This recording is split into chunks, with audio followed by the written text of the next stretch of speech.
Faut être debout, assis, faut Nous faire y quoi? sommes. Bah là, on est en live. Là. Ah, d'accord. Tu vois, on peut être debout, assis, comme on veut. On vous remercie de nous rejoindre pour ce live numéro 53. Donc, nous sommes chez Vintech en présence de Thomas. On va vous montrer l'évolution de la 912. Vous avez déjà vu 2 lives ici et je pense que il y a quand même de plus en plus de choses intéressantes à voir. On va refaire un petit point sur la partie numérique pour ceux qui n'avaient pas vu le premier live. Et comme ça vous permet de vous remettre un petit peu dans le bain. Et ensuite, on ira voir la voiture qui est en construction et qui avance bien et qui est revenue de carrosserie. Qui est revenu de carrosserie, exactement. Voilà. Merci Charlie de venir me voir. Donc effectivement, on développe donc l'intégralité du projet sur ordinateur avant de commencer à fabriquer dans l'atelier, ce qui n'est pas complètement courant dans le monde de la restauration des voitures. Ça reste donc une Porsche 1969 modèle 912 sur la carte grise. Et en fait, on effectue beaucoup de modifications basées sur le châssis, la caisse, on va dire, de la Porsche 912, qui est donc une caisse de Porsche 911 châssis long, la dernière année de production. Long, justement, pour Voilà. avoir quand même l'empattement long, pour avoir Voilà. une tenue de route qui soit C'est vrai que le châssis court, avec les chevaux que tu ajoutes à la voiture, ça aurait été un petit Voilà. peu juste. En fait, l'objectif de la voiture qui est donc de ne pas avoir un châssis visuellement élargi, type tous ces constructeurs de voitures modifiées du moment qui font un travail incroyable, bien sûr, mais on avait envie de se différencier et de garder une carrosserie étroite avec des passages de roues ronds pour justement essayer de repenser le produit comme le designer aurait pu le penser à l'origine s'il avait eu plus de temps ou plus d'argent à l'époque. Donc ici on peut voir donc sur l'ordinateur la voiture complète assemblée à 85%. Il manque le levier de vitesse, la boîte de vitesse apparente, etc. C'était juste pour avoir... en fait, je vais enlever ce mode-là. Je vais vous montrer la voiture en standard. Donc, sur le logiciel, on peut donc voir la totalité de notre véhicule. Donc, on est parti d'un vrai véhicule de 1969, ma voiture, qu'on a désossé, scanné en 3D, importé sur ordinateur, et on a développé à partir de mon dessin qui est ici sur la droite. Donc ce sont les seuls 3 dessins que j'ai effectués pour réaliser le modèle. Je ne voulais pas qu'on se perde dans différentes idées. Donc on s'est appliqué à essayer de modéliser en 3D sur ordinateur la totalité du design, 100% des éléments. On achète certainement 5% des pièces qu'on monte sur la voiture, peut-être 7%. Et donc sur l'ordinateur, on peut aussi, bien sûr, aller à l'intérieur, voir les éléments intérieurs, les sièges, et la particularité de la voiture. Tout l'intérieur de la voiture est en carbone. Le design du tableau de bord est quelque part très proche du design d'origine, juste avec une section un petit peu revue pour dynamiser un petit peu l'objet.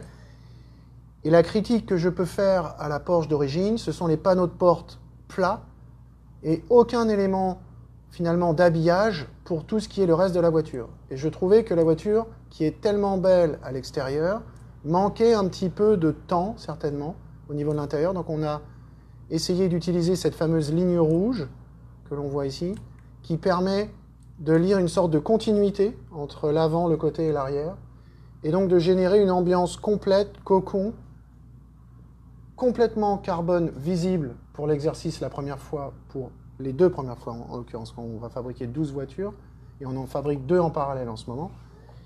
Et donc cette voiture, ces 2 premières voitures vont avoir carbone apparent satiné intégral pour justement être bien sûr que la clientèle comprend que les matériaux sont véritables. C'est-à-dire qu'on n'utilise pas de fibre de verre avec un plaquage carbone, c'est du vrai carbone monocelle. Arceau qui ouvre avec la porte, lanière type RSR derrière l'arceau, l'arceau devient la poignée, donc pas de poignée apparente, panneau de porte influencé par la Porsche 935 qui fait une liaison, si vous voulez, design entre le tableau de bord très spécifique de la 911 et 912 et de créer une continuité formelle avec le reste de l'intérieur. Les sièges, hommage bien sûr aux années 50, 60, 70, les voitures de course, avec un appui-tête séparé pour ne pas visuellement trop moderniser l'intérieur, garder cette waterline, comme on l'appelle en anglais, la ligne de la DLO, la Daylight Opening, la vitre latérale, pour qu'on n'ait pas l'impression d'avoir des sièges de RSR modernes installés dedans. Et donc on a mis, par sécurité, des appuis-têtes qui, eux, sont fixés au pavillon, réglables en longueur, qui a existé une fois sur la Porsche 935 pour Le Mans. D'accord. Donc, bien sûr, cette voiture va être utilisable sur route en cas de choc arrière, qu'on n'ait pas le coup du lapin juste parce qu'on n'a pas voulu faire un mauvais siège, quelque part. Donc, au niveau de l'extérieur, les particularités majeures, les arches de roue rondes, les jantes carbone en 17 pouces montées en Michelin Cup 2, donc hommage aux vieilles Porsche, mais aussi aux Alfa Romeo, les jantes Magnesio, toutes ces jantes que j'adore de cette période. Ce modèle est en 17, il existera en 15 pouces, c'est pour ça qu'on a une sorte de grande zone ici qui sera transformée pour le modèle 15 pouces. D'accord. À partir du même moule. Ça, ce sera au choix du client. En fait, sur les 12 voitures que l'on fabrique, ce sera toujours du 17 pouces. D'accord. Les phares et feux, les jantes et le volant seront vendus en aftermarket une fois que les 12 voitures seront vendues. Donc si vous voulez équiper votre voiture de jantes ultra légères, d'un volant un petit peu particulier et de phares et feux pour vous différencier et monter en gamme avec votre 911 ou 912, vous pourrez monter en lieu et place nos éléments. D'accord. Et ça, ce qui est vraiment top, c'est qu'aujourd'hui, on peut voir tous ces détails-là sur la voiture de façon numérique. Et après, on va avoir les pièces en main. Voilà. Et vous pourrez voir justement des choses que vous ne verrez pas sur les magazines ou sur des... Hein, là, oui. on a vraiment la possibilité de voir et on peut s'attarder puisque nous, on a du temps. Donc, c'est l'avantage qu'on a, c'est qu'on peut aller plus en profondeur et donc on s'adresse plus à des gens qui veulent vraiment découvrir ça. Ils ne vont pas regarder sur une page de magazine, ah tiens, c'est joli, et puis passer à une autre. Là, on peut vraiment regarder tous les détails. Et c'est pour ça qu'on est très content que tu nous accueilles pour la 3e fois pour découvrir la voiture. Ben, c'est très gentil, c'est moi qui suis content. Un plaisir. En fait, donc sur l'ordinateur, on peut bien sûr développer les couleurs, faire des essais, ça coûte rien, c'est juste un coup de clic. Donc ça permet au client aussi de choisir sa configuration. La voiture que vous allez voir dans l'atelier, et dans cette configuration, c'est un Gulf Blue d'origine, retravaillé au niveau des clear lac. On a 5 couches de clear lac de vernis, polyillustré entre chaque couche, pour apporter cet aspect peinture concours, mais surtout pour donner cette profondeur à la peinture qu'on ne peut pas avoir en série. Donc Singer, par exemple, a monté le niveau énormément en termes de qualité perçue au niveau des restaurations de 911. Il essaie de faire la meilleure 911 qui existe aujourd'hui, et je pense que c'est le cas. On va essayer de jouer... Donc lui est sur une base de 964, ça c'est une base de 911, en l'occurrence le modèle 912 pour être plus précis. Pour des raisons techniques, la clientèle de la 356 n'a pas compris la Porsche 911. Quand en 1965 ils ont présenté le produit 911, la clientèle d'origine Porsche n'a pas compris le produit. Trop différente, trop agressive par rapport à une 356, et surtout un moteur 6 cylindres. Donc le poids, la répartition de masse, le sac à dos derrière, et le prix, c'était beaucoup plus cher tout d'un coup. Donc dès la fin 65, Porsche a décidé de déséquiper sa 911 et d'utiliser les fins de stock de pièces de 356 pour mettre un moteur 4 cylindres, une mauvaise boîte de vitesse, des freins à tambour, et donc de dégrader la 911 et d'essayer de ramener la clientèle de la 356 sur le nouveau produit. La 912 a eu un succès incroyable aux États-Unis. Pendant 3 ans, ils ont vendu plus de 912 que de 911 aux États-Unis. Et de beaucoup. Je crois que c'était 15 et 60 000, où c'était ce ratio de 1 à 4. Donc mon choix pour la 912, personne à mon goût aujourd'hui ne transforme et restaure de façon correcte des 911 early model. En restauration classique, concours, oui, il y en a beaucoup, elles sont très bien, tant mieux. Mais des gens qui revisitent le produit et qui essayent finalement d'apporter une patte un petit peu utilisation moderne, avec des vrais freins, avec une motorisation qui pour l'époque était très bien, mais aujourd'hui une Toyota Prius vous prend à chaque départ et surtout dans les courbes. Donc le produit 911 qui est un produit extraordinaire a quand même maintenant des lacunes aussi parce que c'était 1969, on est en 2019. Donc on essaye de rendre hommage à cette voiture qui a marqué l'industrie automobile et l'histoire de l'automobile, en revisitant sans dégrader visuellement le produit et en apportant des petites touches Vintech Motors. Donc le process qu'on utilise pour le développement avec nos clients comme BMW, Mazda, Cadillac ou GM, on a un process en place, dessin sur ordinateur, ingénierie sur ordinateur, fabrication des moules, assemblage. Donc on applique la totalité de nos recettes de l'agence de design à des vieux produits pour la première fois dans cette société. D'accord. Et donc en l'occurrence, Vintech, ça veut dire vintage et technologie. Et technologie. Donc tout le monde me demande, oh, est-ce qu'elle est électrique? Oh, est-ce que... Non. Les voitures du futur seront autonomes, on aura des modules de A vers B, on sera tous contents de pouvoir dormir, boire un verre, travailler dans son véhicule, entre le travail et la maison, aller voir les amis. Par contre, le vendredi soir ou le week-end, quand on a envie de se faire plaisir, on va ouvrir son garage et on aura une sorte de passé revisité, amélioré, avec le bruit du moteur, l'odeur de l'essence, et revenir en fait à des plaisirs qui deviendront peut-être un jour plus interdits qu'aujourd'hui. Donc c'est un petit peu comme quand vous allez au restaurant, vous commandez certainement un petit peu plus à manger, vous faites moins attention au niveau de sel que vous mangez, mais c'est une fois de temps en temps et c'est votre plaisir.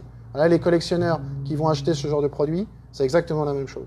Donc ils savent très bien que c'est l'équivalent de talons aiguilles pour une femme. C'est-à-dire qu'on ne va pas aller faire son jogging avec. Là, on ne va pas aller forcément toute la semaine au travail avec. Même si vous pouvez le faire. Semaine. Voilà, exactement. Donc c'est pour ça qu'il y a quelques choix techniques qui sont un petit peu osés pour justement marquer la différence. Donc l'objectif, la 912 pour moi, c'est une moto à 4 roues. C'est une voiture très légère qui fait quand même du bruit. On a beaucoup de vibrations, on a une sensation de conduite. On n'a pas besoin de radio, on n'a pas besoin de clim. On se concentre quand on conduit la 912 et on ne regarde pas son téléphone parce qu'il n'y a pas d'assistance de freinage, il y a 300 chevaux. Il faut être concentré pour conduire. D'accord. Alors, est-ce que je peux mettre ce casque? Bien sûr. Comme ça va me permettre de... Et j'ai le privilège de regarder la voiture de l'intérieur. Et vous, de votre côté, vous pourrez voir ce que je vois sur l'écran. Voilà. Alors, au début, je vais rester debout. Et puis après, je me mettrai peut-être assis. D'accord. Je vais amener un siège. Alors, et ben voilà. Donc là, je suis... Pardon. Est-ce que tu veux t'asseoir? Alors, je vais d'abord... Ouais, remarque, je peux peut-être rouler. Voilà, merci. Donc en fait, vous voyez dans cet écran ici exactement ce qu'il voit. Donc sur l'écran, forcément, ça a l'air un petit peu déformé parce que pour Charlie, il voit la voiture échelle 1, taille réelle, dans le casque. C'est la façon aussi dont on juge le design et juge le modelage. On a l'impression de travailler avec la vraie voiture devant nous. On voit les vrais gaps matière, on voit on voit beaucoup plus que ce qu'on pourrait voir sur un écran classique, quelque part. Alors je sais que quand vous avez scanné la voiture, il n'y avait pas encore tous les habillages, etc. Donc forcément, ce qu'on voit, les aspérités qu'on voit ici... Il faudrait que tu avances. Ouais. Les aspérités qu'on voit ici, bien entendu, ce ne sera pas comme ça. Et d'ailleurs, Ouais. Quand on va regarder la voiture, on le verra tout de suite. Ok. Donc là, je suis installé au volant Donc, de tu la as assis un 912. petit peu haut. Oui, Faudrait baisser le siège. Donc en fait, c'est pour nous, c'est une méthode déjà de développement interne, de jugement de design, ce qui nous permet de passer de l'ordinateur directement au fraisage des moules. On ne fait pas de modèle de contrôle, on ne fraise pas de mousse, on ne fait pas de clé. Voilà, tu es un petit peu plus proche de la réalité. ok. Donc là, il faudrait que tu avances encore un petit peu pour être sûr. Voilà, je pense que par là, tu es assez vrai. Donc, à l'intérieur de la voiture, on a un arceau complet, cage complet, redessiné pour ne pas voir de barres qui traversent les vitres. Je ne voulais pas qu'on ait des barres dans tous les sens. C'est pas une voiture de quelqu'un qui va vouloir frimer sur les performances. Au contraire, c'est peut-être ce qu'on appelle en anglais un sleeper. Donc, c'est quelque chose qui a l'air plus ou moins classique et qui en fait a des performances incroyables. Incroyable. C'est une bonne performance. Donc, au-dessus de la ligne rouge, pardon, dans cette configuration-là, forcément, elle n'est pas rouge. Je vais mettre une autre configuration. Voilà. Au-dessus de la ligne rouge, tout est habillé de carbone, c'est-à-dire que vous ne voyez pas l'arceau, même au-dessus de ta tête, par exemple, au niveau du pavillon. On a une énorme pièce d'habillage en carbone avec la croix pour ne pas avoir la sensation d'avoir la tête trop près des arceaux. C'est toujours assez inconfortable visuellement. Et en dessous de la ligne rouge, on essaye de laisser le plus possible visible la technique. Donc, il y a Laurent qui te demande de mettre le coude à la portière. Donc, Voilà. si tu regardes à tes pieds, on a ce qu'on appelle le flying carpet, donc le tapis volant. En fait, j'ai mis 2 cup holders, des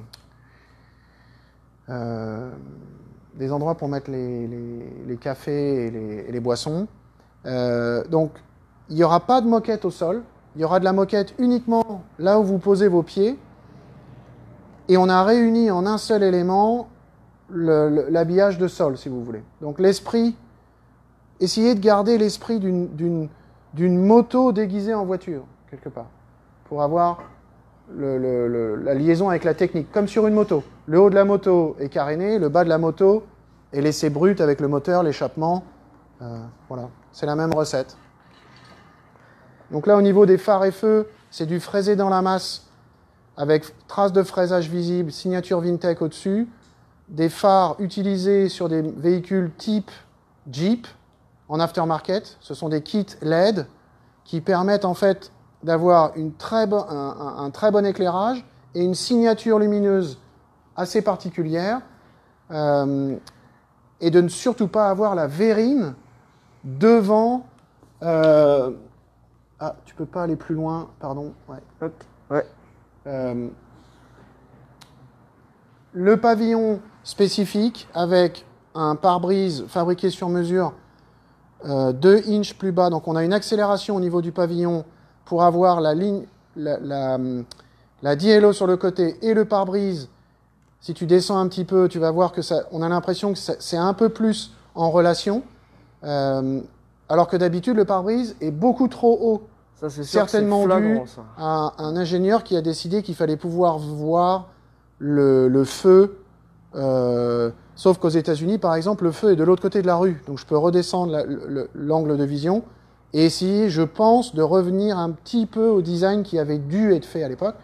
Et le pavillon a 2 quarts sur le pavillon pour rappeler le thème du capot d'origine qui reste d'origine sur le véhicule et qui s'en va ensuite dans la lunette arrière, qui est donc là l'une des grandes spécificités au niveau du moteur. L'arrivée d'air du moteur 3,7 litres se fait par les 2 écopes que tu vois. Tout le monde croit que la grille arrière de capot sert de air intake. C'est pas vrai du tout, c'est une évacuation d'air chaud. Donc, en fait, le moteur d'origine d'une 912 ou 911, finalement, a quelque part un peu de mal à trouver de l'air là où il peut. Donc là, on lui en donne avec 2 entrées d'air, 2 filtres à air BMC dans une boîte à air fermée, papillons de GT3 RS qui vont alimenter notre 3,7 litres fraisé dans la masse. Boîte séquentielle Mandeola 5 vitesses. Mandeola, c'est un fabricant de boîtes de vitesse de course de Californie du Sud, à côté de San Diego. Là, je vais remettre en mode ordinateur. Ok. Voilà. Super. Donc on a fait le choix de ne pas Je suis utiliser... sûr qu'il y en a pas mal de gens qui m'envient en ce moment. D'accord. Excuse-moi, je t'ai coupé. Non, non, pour la boîte de vitesse, Ouais. on n'a pas pris une boîte de vitesse 915 ou G50. Du fait qu'on développe notre propre moteur, on avait envie d'aller jusqu'au bout. Train roulant Elephant Racing, boîte de vitesse Mandeola, moteur Vintech Motors.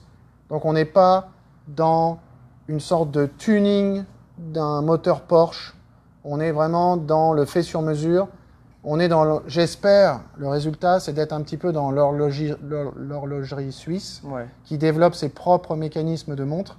Donc on peut s'acheter une très belle montre pour 80 €. On peut aussi s'acheter une très belle montre pour 1 million d'euros. Donc nous, on essaye de ne pas compromettre les idées uniquement par rapport à un budget. Voilà. Question de Laurent qui demande finalement, Thomas, qu'as-tu décidé au niveau des vitres, des portières? Ah oui, latérale pour Oui, l'ouverture des vitres. elles seront Ouais. coulissantes. Ici sur le modèle, vous voyez, c'était une première idée, d'aller vers une vitre plexiglas avec un petit ouvrant, comme une voiture de course. Le seul problème, c'est que les vitres plexiglas ont une section plate et la vitre arrière et la vitre sur le côté ont une section courbée. Et donc D'accord. quand on l'a installé dans le véhicule, ça faisait tout de suite défaut. Mhm. Donc on va revenir soit en plexiglas, soit en verre, je ne sais pas encore, à une sorte de glissière intégrée dans la frame d'origine de la vitre, exactement comme une Porsche 935. En fait, la Porsche 935 avait les cadres d'origine et deux petits éléments qui coulissaient pour amener de l'air. La 1969 n'a pas de petite vitre ouvrante d'origine. On a acheté des cadres de 68 et 67 avec petite vitre ouvrante pour avoir les vitres arrière pop-up et les avant aussi. Donc on a déjà une bonne circulation d'air. Mais bon, sur l'autoroute ou au McDonald's, il faut pouvoir ouvrir la vitre latérale, j'imagine. Bah, je vois bien quelqu'un aller au McDonald's avec ça. Ouais. On va aller la regarder, cette Oui. voiture. Allons-y. Parce que je pense que ça fait partie des choses qu'on attendait avec impatience. Donc là, elle est en cours de remontage. Et on va te suivre. D'accord.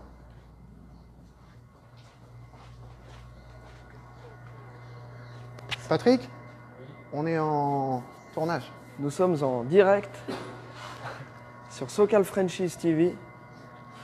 Et donc, il y a notre ami Patrick qui, lui, donc son rôle à Patrick, il a un rôle qui est quand même assez important aussi dans l'organisation générale.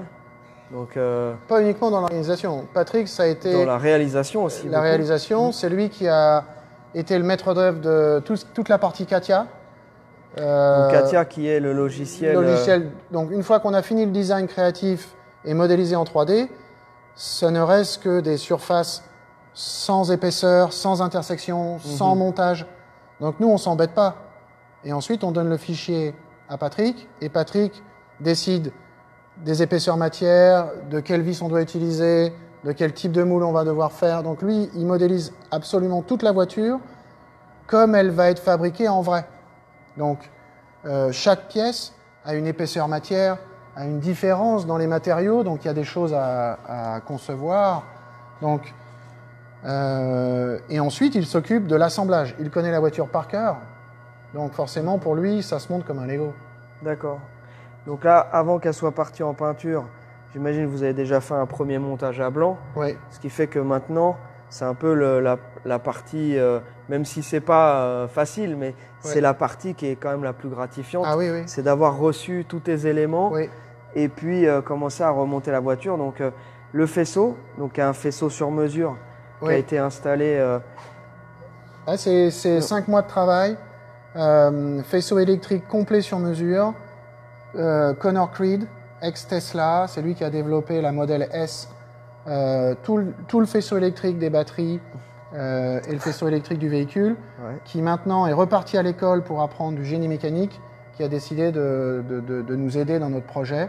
Donc, on n'est plus du tout dans un faisceau type 911 d'époque. On est dans on a surconstruit le réseau électrique pour s'assurer d'une qualité impeccable. Boîte à fusibles moderne, étanche. On n'est pas dans le respect de l'origine, bien sûr. Il y a beaucoup de gens qui vont critiquer et qui vont nous dire que une 912 d'origine. Je pense qu'il en faut pour tous les goûts, hein, encore une fois. Hein, il y a des gens qui veulent un modèle d'origine qui fait 89 chevaux et qui est certainement très bien aussi pour une certaine utilisation. Et il y a des gens qui veulent ça. Et c'est pour ça que heureusement qu'il y en a pour tous les goûts et heureusement qu'il y a des constructeurs qui sont capables aussi de proposer plusieurs types de... Là, on n'est même plus dans la restauration, mais dans la construction, quoi. On est dans la transformation lourde, on va dire. Ouais. Donc là, on a un réservoir Fuel Safe, qui est un fabricant américain homologué FIA de 100 litres. Pour 2 raisons. Le moteur va boire beaucoup et un souci de répartition de masse. Je voulais absolument avoir du poids sur le train avant. On ne met plus les batteries dans les éléments avant.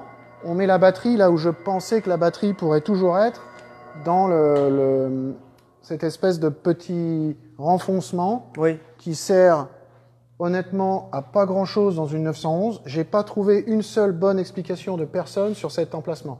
C'est pour mettre son bidon d'huile, pour mettre ses gants, Donc on met la batterie dedans, c'est une batterie au gel, là c'est une batterie test, c'est pour ça qu'elle est un peu abîmée bien sûr. Le faisceau électrique a été terminé d'installer hier soir, tout fonctionne. Donc c'est un faisceau électrique en 3 parties, bloc avant, bloc central, bloc arrière, énorme connecteur digne de concept car. Donc on peut localiser les problèmes très rapidement et on peut réparer, changer très rapidement. Le faisceau est en 3 parties avec des gros connecteurs. C'est dommage, je ne peux pas vous en montrer, j'en ai pas en rab. Ce qui permet, ce sont des très grosses prises si vous voulez. Donc on pourrait par exemple imaginer, on a un problème à l'avant, on démonte que le bloc avant électrique. On n'est pas obligé de sortir tout le réseau. Le faisceau, pardon. D'accord. Voilà. Ok. Après ici on voit qu'on a des refroidissements qui sont pas comme d'origine bien entendu. Donc là ici ça a été aussi un défi. Tu m'avais expliqué la première fois l'intérêt aussi d'avoir tous ces petits stries. Voilà. Donc en fait... dans le monde de la 911 RSR a été un énorme laboratoire pour Porsche et pour la clientèle de pouvoir avoir des moteurs très poussés avec un refroidissement spécifique. Elephant Racing, qui est donc un spécialiste californien, basé à Santa Clarita, je crois, donc c'est la Californie du Nord. Depuis une vingtaine d'années, il développe des produits aftermarket très haut de gamme pour le refroidissement des voitures, parce qu'il est voisin du Laguna Seca, qui est un circuit où beaucoup de courses automobiles ont lieu. Lui-même courait sur Porsche et il trouvait que les voitures refroidissaient pas bien. Dès qu'on prépare les moteurs, ça chauffe, c'est la Californie, il fait chaud, il n'y a pas d'air. Oui, puis on les sollicite à fond. Donc, toute la journée. Donc il a développé un kit basé finalement sur l'architecture de la 911 RSR qui offre certainement 50 à 60% de plus de refroidissement qu'un modèle RSR d'origine. Par la tuyauterie elle-même, le schéma de la tuyauterie est sensiblement différent avec des angles différents, etc. Les matériaux utilisés et le système de strie, en fait, qui permet d'évacuer la chaleur beaucoup mieux que sur un tube plein, comme un radiateur, tout simplement. Là, je vois que tu en as mis des deux côtés. On en a mis des deux côtés parce que ça, c'est la version full spec. Donc, il faut que ça refroidisse beaucoup. Donc, vous allez à Downtown Los Angeles, il fait 45 degrés. Normalement, votre moteur ne va pas chauffer, alors qu'il est refroidi par air. Air huile. Ça. Et donc, c'est OK. Ensuite, alors j'imagine, je t'ai vu tout à l'heure, Julien, et d'ailleurs, merci de filmer. Tu as filmé un petit peu aussi à l'intérieur. Donc, il y a certains éléments qui ont commencé à être remontés. Donc, le tableau de bord. Le pavillon aussi est monté. Le pavillon carbone, qui est un des éléments les plus impressionnants à l'intérieur, je pense. En fait, la grande surprise, quelque part, on a fait tous les carbones en satiné. Et du coup, je pense que quand on va fermer les portes, on va avoir l'impression d'avoir un intérieur noir. Je pensais que ça allait être un tout petit peu trop visible d'avoir du carbone apparent.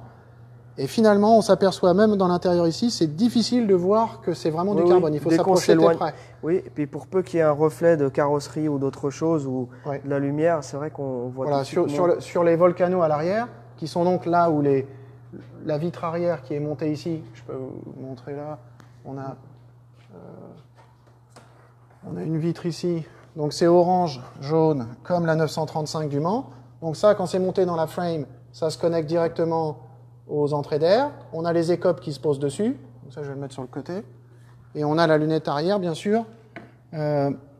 Singer a mis le niveau assez haut, donc il faut qu'on aille un peu plus. Hein. On a donc notre lunette arrière qui va être installée prochainement. Je vais juste, hop, comme ça, avec logo Vintech dedans, bien sûr. Donc cette lunette se pose par-dessus. C'est de l'alu fraisé dans la masse, en une pièce. C'est un seul bloc d'alu pour faire cette pièce. Il n'y a pas un seul raccord, c'est pas... En fait, ça a été casté, fraisé. Donc, Ouais. on a, pour éviter de gaspiller trop d'aluminium, D'accord. on a fait un moule, on a casté une première fois, et ensuite on a fraisé, Ah, ok. pour éviter de perdre trop Oui, parce que je d'aluminium. me disais que là... Ici, on voit les points d'ancrage. Donc, c'est ce qu'on appelle un fast latch. Donc, en fait, vous allez appuyer, donc ça ferme à clé. Vous ouvrez, vous appuyez, ça va popper, et ensuite vous l'ouvrez, et la fenêtre s'ouvre dans un sens comme une Jaguar type E.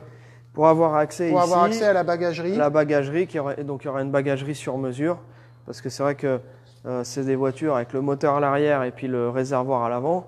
Quand on veut partir, ne serait-ce que sur une sortie circuit ou pour se promener un petit peu, on a quand même besoin d'avoir Un peu de bagagerie. un peu de bagagerie. Et là, ce sera étudié exprès, donc ça, on n'a pas encore de...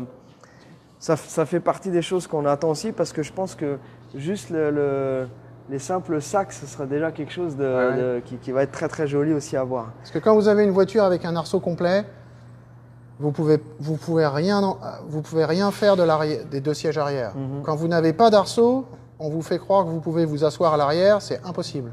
Donc, on s'est dit, on ne va pas compromettre le côté structurel du véhicule. Par contre, il faut qu'on arrive à accéder à ces places arrière, parce que c'est quand même beaucoup de place. Donc on s'est dit, on va juste ouvrir la fenêtre arrière et pouvoir accéder. Donc je sais bien que ce n'est pas dans l'univers Porsche. C'est juste, à force d'utiliser le véhicule, on s'aperçoit que ça aurait été pas mal de le faire à l'époque. J'imagine qu'ils ne pouvaient pas y penser, c'est normal. On s'est dit, on va rajouter cet élément. Donc quand vous verrez une 911 ou 912 avec la fenêtre arrière ouverte, il n'y aura pas de doute, c'est une Vintech. Ouais. Voilà. Bah, je pense qu'on la reconnaîtra tout de suite.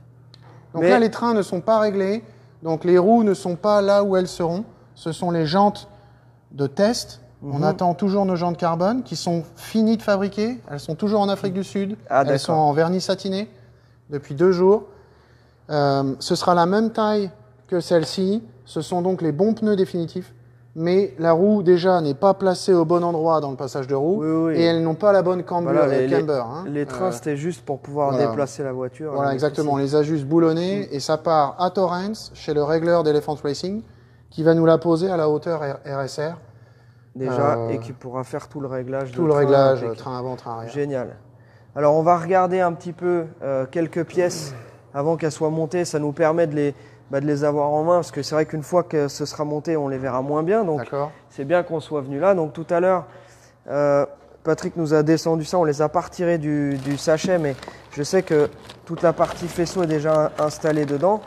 Donc là, pareil, je vais te laisser décrire la particularité de tes feux. Donc ça, ce sont des feux et clignotants qui ont été conçus exprès pour la voiture et qui ont une particularité.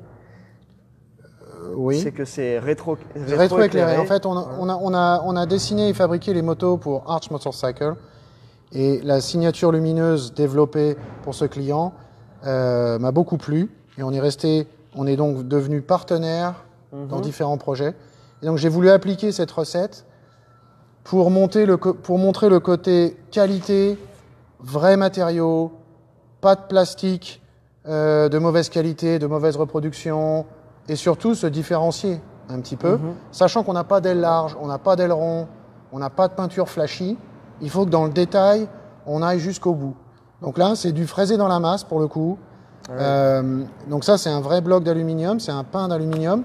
C'est en 2 pièces. Et toutes les LED fabriquées sur mesure pour nous, qui sont intégré dans des blocs de silicone, donc ça prend pas l'eau bien sûr.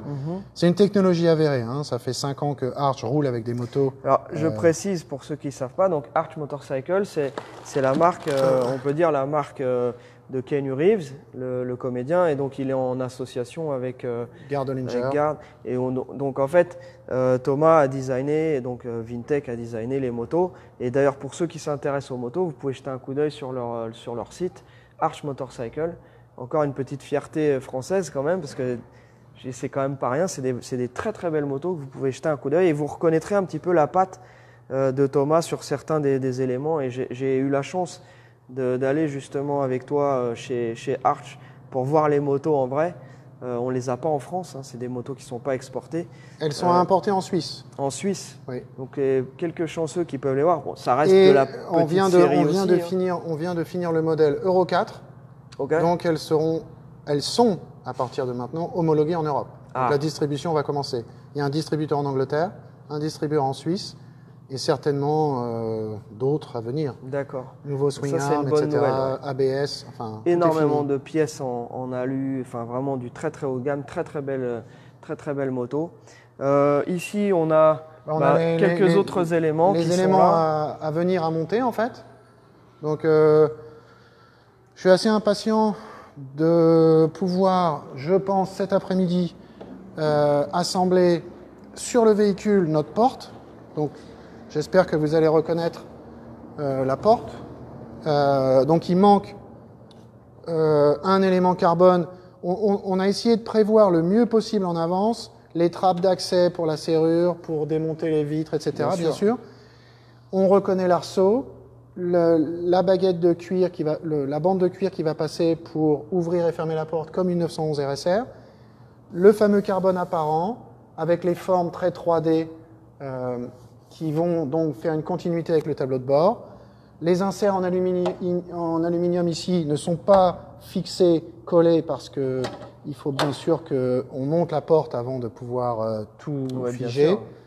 Donc ça c'est la première grosse étape, entre guillemets, du remontage d'inter et les ajustements carrosserie extérieure. On a des jeux de 4 mm sur les portes, constants, donc on va remonter en 4 mm.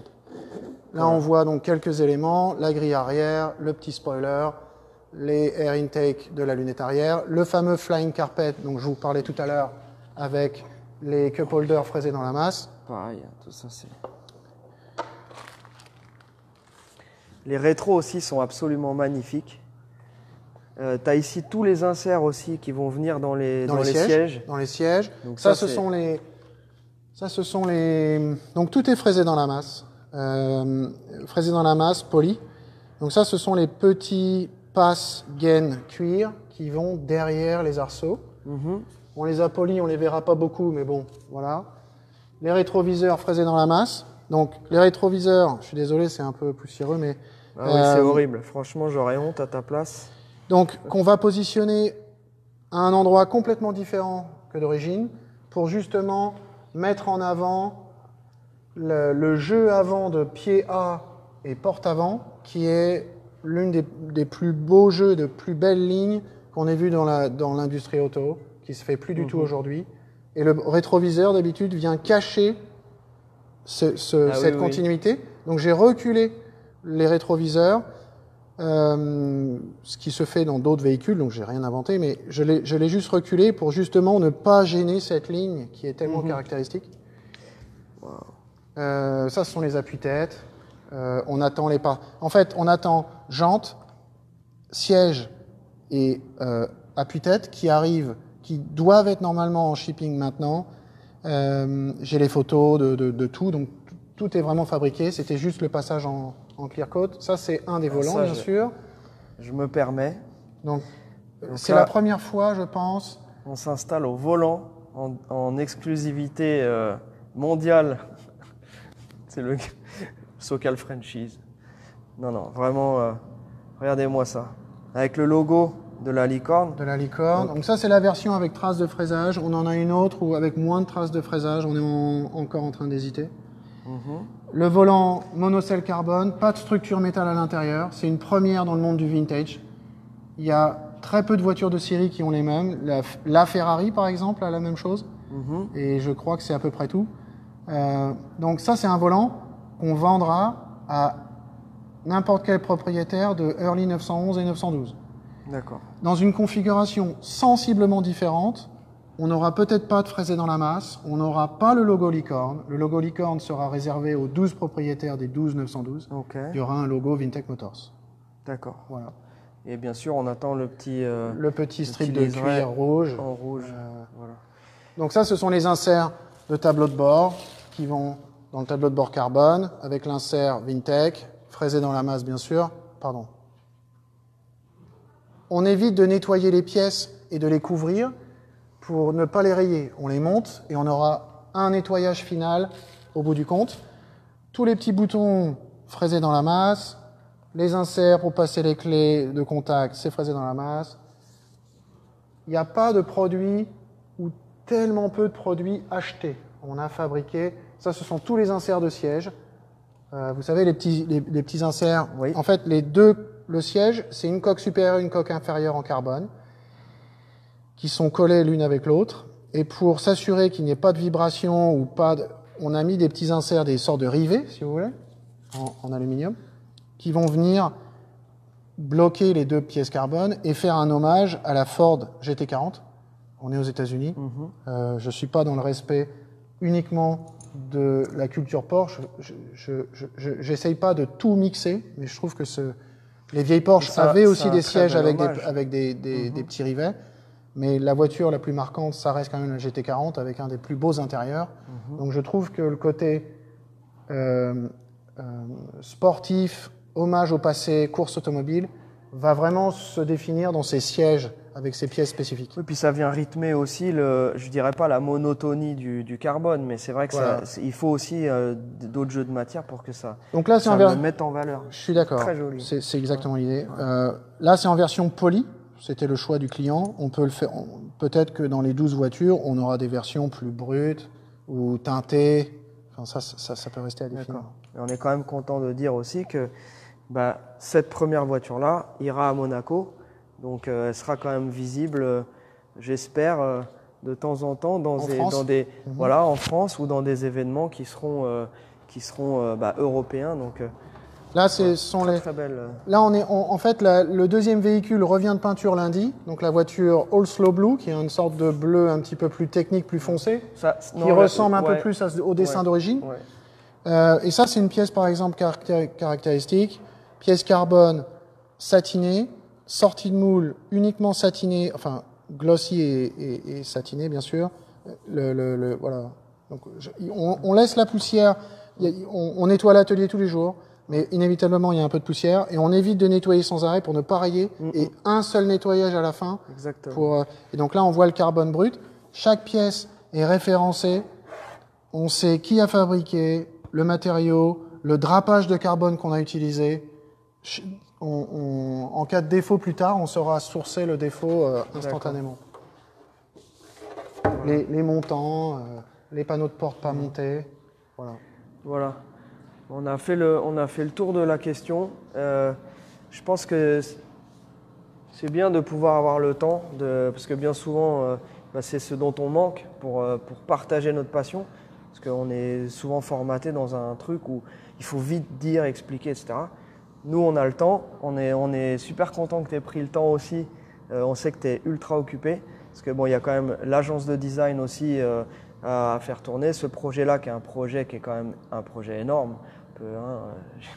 On peut difficilement faire plus. Nous, à l'atelier, on vous donne rendez-vous la semaine prochaine pour le live à l'atelier pour la suite de nos véhicules en cours. On remercie Thomas pour ce moment. J'espère que ça vous a plu. N'hésitez pas à partager. Si vous avez des questions, n'hésitez pas à les poser. Pour le prochain live, on essaiera d'y répondre. On reviendra quand la voiture sera quasiment finie. Et puis, vous pouvez jeter un œil sur le site de Vintech, sur le site de Arch Motorcycle. Et puis voilà, je pense qu'on a fait le tour. Merci beaucoup. Merci beaucoup. Portez-vous bien. Excellent week-end à tous. Désolé pour le retard. À bientôt. Bye.